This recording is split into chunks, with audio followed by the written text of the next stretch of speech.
আসসালামু আলাইকুম, সবাইকে ওয়েলকাম করছি যুবরাজ খানাবির। আশা করি সবাই ভালো আছেন। তো আর কোনো কনফিউশন নাই। কারোর হয়তো কনফিউশন ছিল যে কার্লো আনচেলত্তি আদৌ আসবে কি আসবে না। অনেক জায়গা থেকে অনেক রিউমার দেখতেছিল, মানে কনফিউশন ছিল যে কার্লো আনচেলত্তি ব্রাজিলে আসবে কি না। তবে এই বিষয়টা নিশ্চিত থাকেন এবং ক্লিয়ার থাকেন যে কার্লো আনচেলত্তি ব্রাজিলে আসতেছে এবং ব্রাজিলের সামনে যে দুটা ম্যাচ আছে জুন মাসে, সেই জুন মাসে ডাগ আউটে ব্রাজিলের কোচ হিসেবে থাকবে কার্লো আনচেলত্তি এবং ব্রাজিল ন্যাশনাল টিমটাকে 2030 সাল পর্যন্ত সার্ভ করবে কার্লো আনচেলত্তি, যিনি কিনা ব্রাজিলের বর্তমান নতুন কোচ হতে যাচ্ছেন। এই মুহূর্তে সবচেয়ে সবচেয়ে বেশি বেতনভুক্ত আসলে ইন্টারন্যাশনাল কোচ কার্লো আনচেলত্তি। এটা এক কথাই অফিসিয়ালি মানে ইন্টারনাল ভাবে ক্লিয়ার হয়ে গেছে এবং অফিসিয়ালি জাস্ট হচ্ছে আপনার ঘোষণা করাটাই বাকি। সো এই জিনিসটা কিন্তু খুবই ভালো হয়েছে। ব্রাজিলের একটা ভালো এবং সলিড একটা কোচ দরকার ছিল, যিনি কিনা ব্রাজিল ফুটবল ফেডারেশনের এই যে একটা চ্যালেঞ্জ, সেই চ্যালেঞ্জটাকে ওভারকাম করে ব্রাজিল টিমটাকে একটা ভালো টিমে রূপান্তর করার জন্য যেমন একটা হাই প্রোফাইল কোচ ছিল দরকার, সেই কাজটা কিন্তু ব্রাজিল ফুটবল ফেডারেশন সিবিএফ করছে। আমরা সিবিএফ এর কাছে অনেক বেশি পরিমাণ আসলে কৃতজ্ঞ থাকবো এই মুহূর্তে। আমরা অনেক অনেক কথা বলছি সিবিএফ কে নিয়ে, আমরা অনেক অনেক কথা বলছি এডনাল্ডো রদ্রিগেজ কে নিয়ে, এবং সেই সেই জায়গাটায় যদি আমরা একটু খেয়াল করি যে এডনাল্ডো রদ্রিগেজ কিন্তু অনেক অনেক কথা শুনছে, তারপরেও সে তার জায়গা থেকে কিন্তু কখনো সরে যায় নাই। তার টার্গেট ছিল কার্লো আনচেলত্তি এবং সেই কাজটাই কিন্তু সে করছে এবং ফাইনালি এই কাজটা করার জন্য সে কিন্তু একের পর এক কার্লো আনচেলত্তি পিছু ছাড়ে নাই। রিয়াল মাদ্রিদের অল টাইম তার কিন্তু একটা প্রতিনিধি দল সব সময় ছিল, কার্লো আনচেলত্তির মুভমেন্ট দেখতেছিল, রিয়ালের মুভমেন্ট দেখতেছিল, সব সময় মানে কার্লো আনচেলত্তির পেছনে পেছনে একটা লোক রেখে দিচ্ছিল যেন কার্লো আনচেলত্তিকে কোনোভাবে হাত থেকে সরা না যায়।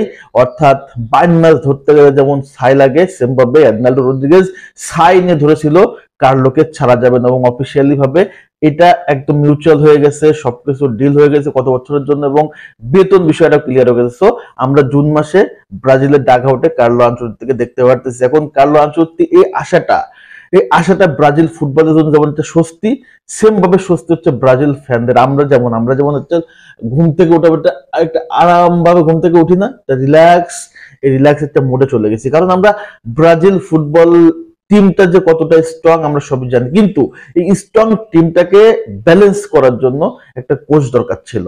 একটা কোচ আসলেই এই টিমের অগোছালো জিনিসটা গোছালো হবে। সেই গোছালো কাজটা করার জন্য যে কোচরা আসছে তারা নিজেরাই গোছালো ছিল না। তো কিভাবে আসলে ব্রাজিল দলটাকে আসলে গোছাবে? সো এই যে জায়গাটা আমরা একটা ক্লিয়ার হইলাম যে কার্লো আনচেলত্তির মধ্যে একটা প্রোফাইল ব্রাজিলে আসতেছে। চিন্তা করেন যে কার্লো আনচেলত্তি কোন লেভেলের কোচ, তার তো মানে ক্লাব ক্যারিয়ারে অর্জনের আর কিছু বাকি নাই। সো এখন তার টার্গেট ন্যাশনাল টিমে হয়ে বিশ্বকাপ জিতবে এবং ব্রাজিল হবে তার আসলে প্রথম টার্গেট।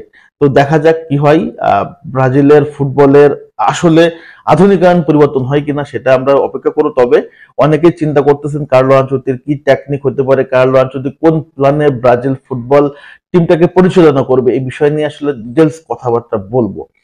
এই মুহূর্তে আমি আপনাদের সাথে বিষয়টা শেয়ার করতেছি না, তবে এটুকু চিন্তা করেন যে রিয়াল মাদ্রিদে কার্লো আনচেলত্তি যে ফিলোসফি অ্যাপ্লাই করছে, যে প্ল্যান অ্যাপ্লাই করছে বা যে ফরমেশন অ্যাপ্লাই করছে, সেম টু সেম যে ব্রাজিলে অ্যাপ্লাই করবে এমন কোনো কথা না। তবে Carlo Ancelotti match by match, ম্যাচের পরিস্থিতি বুঝে যে কাজটা করার দরকার তার টিমের, সেই কাজটা সে করবে এবং সেখান থেকে সে রেজাল্ট বের করে কিভাবে নিয়ে আসতে হয় সেটা কার্লো আনচেলত্তি অনেক ভালোভাবে জানে। সো অফিসিয়ালি চলে আসবে খুব শিগগিরই। আপনারা এক্সাইটেড, অনেকের জন্য ঈদের দিন, অনেকের জন্য ঈদের খুশি। ব্রাজিল দলে আসতেছে কার্লো আনচেলত্তি এবং এই জায়গাটায় আর কোনো সন্দেহ নাই, আর কোনো এনিমি নাই, আর কোনো বাধা বিপত্তি নাই, আর কোনো বাধ নাই। ব্রাজিলের ফুটবল দলের কোচ হচ্ছে কার্লো আনচেলত্তি। সো রিসেন্টলি আমরা দেখতে পারবো here we go to Brazil Carlo Ancelotti, এবং এটা অফিসিয়ালি হয়ে যাচ্ছে, কোনো সন্দেহ নেই। আমরা ফাইনালি মুক্তি পাচ্ছি ব্রাজিল ফুটবলের এই যে অধঃপতন থেকে।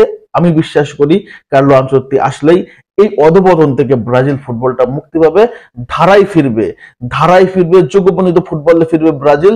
এই প্রত্যাশা কিন্তু প্রত্যেকটা ফুটবল ফ্যানদের, ব্রাজিল ফুটবল ফ্যানদের। ওদের আগ্রে বসে আছি, ধৈর্য নিয়ে বসে আছি কবে সুদিন ফিরবে। এই সুদিনের গুণ বাতাস, সুদিনের সকালের হাওয়াটা বইতে শুরু করছে। রিসেন্টলি আমরা দেখতে পারবো যে ব্রাজিলের কোচ হচ্ছে কার্লো আনচেলত্তি এবং ডাগ আউটে কার্লো আনচেলত্তি সামলাচ্ছে রদ্রিগো, ভিনিসিয়া জুনিয়র, ক্যাসেমিরোদের। সো খেলা হবে, লেটস সি। তো ভালো থাকেন, আল্লাহ হাফেজ।